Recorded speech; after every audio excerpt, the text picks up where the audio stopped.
സുഹൃത്തുക്കളെ, ഇന്നലെ വല്ലാത്തൊരു ദിവസമായിരുന്നു കേട്ടോ. എൻ്റെ ഫ്രണ്ടും ഒരു വടംവലി മത്സരത്തിൽ പങ്കെടുക്കാമെന്ന് ഏറ്റിരുന്നു. വർക്കൊക്കെ കാരണം ഒരുപാട് വൈകിട്ടാണ് ഞങ്ങൾ ഇവിടുന്ന് പുറപ്പെട്ടത്. പക്ഷേ പോകുന്നതിനിടയിൽ ബൈക്ക് മുട്ടൻ പണി തന്നു. ചെയിൻ പൊട്ടി. സൺഡേ ആയതുകൊണ്ട് വർക്ക്ഷോപ്പൊന്നും ഇല്ലായിരുന്നു. ആ ടീമിൽ 1-ാം നമ്പറിൽ ഞാനും 3-ാം നമ്പറിൽ എൻ്റെ ഫ്രണ്ടുമായിരുന്നു. ഞങ്ങൾ ഒരുപാട് നോക്കി, ബൈക്ക് ശരിയാക്കാൻ കഴിഞ്ഞില്ല. പകുതി വെച്ച് കുടുങ്ങിയത് കൊണ്ട് ഞങ്ങളാകെ പ്രശ്നത്തിലായി. ഓൾറെഡി നമ്മൾ വൈകിയിട്ടുമുണ്ട്. കഴിഞ്ഞ ടീമിനോട് മാറ്റി പറയാനും രക്ഷയില്ല. അവസാനം ഞങ്ങൾ രണ്ടും കൽപ്പിച്ച് നാട്ടിൽ നിന്നും ഫ്രണ്ടിൻ്റെ ബൈക്ക് എത്തിച്ചു. അതിനുശേഷം അത്യാവശ്യം ഡേഞ്ചറായിട്ടുള്ള ഒരു യാത്ര തന്നെയായിരുന്നു കേട്ടോ. മത്സരം ആരംഭിച്ചപ്പോൾ ഞങ്ങൾക്ക് അവിടേക്കെത്താൻ 30 കിലോമീറ്ററോളം പിന്നെയും ഉണ്ടായിരുന്നു.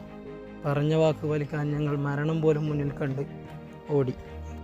വിചാരിച്ചത്ര ലോഡൊന്നും ടീം കണ്ടില്ലെങ്കിലും ഞങ്ങൾ പറഞ്ഞ വാക്ക് പാലിച്ചു എന്ന സംതൃപ്തിയോടെ ഇന്നലെ ഹാപ്പിയായി തിരിച്ചു മടങ്ങി.